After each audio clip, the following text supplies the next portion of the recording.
Dengar baik-baik, gaji kalian cair rapi setiap bulan dari keringat rakyat yang hidupnya makin tercekik. Kalian duduk nyaman di ruangan ber-AC, rapat tak berguna, pidato kosong kumangka, sementara rakyat di luar menderita dan kalian pura-pura tuli. Kalian dibayar oleh petani yang kelaparan, buruh yang diperas, nelayan yang bertaruh nyawa kinclong, bukan untuk jadi pejabat malas dan rakus. Jika jabatan hanya jadi tameng untuk lari dari tanggung jawab, kalian bukan pemimpin dan adalah pengkhianat kepercayaan rakyat. Dan ingat satu hal, rakyat tak lupa dan perhitungan itu pasti datang. Terima kasih. Dengar baik-baik, kami mahasiswa datang ke DPR bukan untuk foto, bukan untuk basa-basi. Kami datang membawa amarah rakyat. Di Sumatera, banjir bandang merenggut nyawa, hutan dibabat, kayu ilegal mengalir bersama mayat dan puing rumah. Ini bukan bencana alam, ini kejahatan akibat pembiaran. Menteri Kehutanan gagal total, hutan dijual, rakyat ditenggelamkan. Pejabat pura-pura tidak tahu. Kami tuntut DPR berhenti jadi penonton. Pecat Menteri Kehutanan sekarang juga. Usut mafia kayu. Hutan bukan milik pejabat, hutan milik rakyat.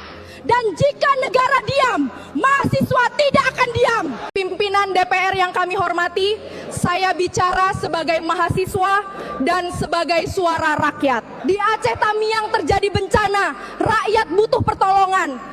Tapi yang datang justru mafia kayu. Mereka tidak membersihkan lokasi, tidak membantu korban. Mereka hanya mengambil kayu yang bernomor. Kemarin Menteri Kehutanan bilang angka itu jamur.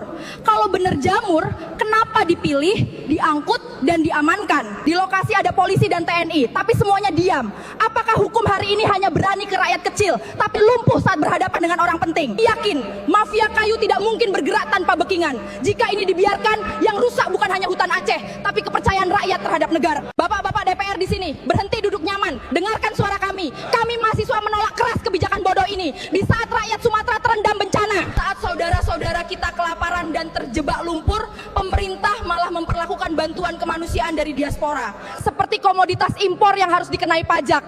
Ini keterlaluan, ini tidak manusiawi, dan jelas tidak punya hati. Kami tanya, untuk siapa negara ini bekerja? Apakah untuk rakyat yang sekarat atau untuk aturan kaku yang menghambat solidaritas? Diaspora kita di Singapura, Australia, Belanda, mereka ingin membantu, ingin cepat menyelamatkan nyawa, bukan mengurus birokrasi bodoh yang cuma bikin orang mati menunggu. Kami menuntut, hapuskan pajak untuk bantuan bencana, segera.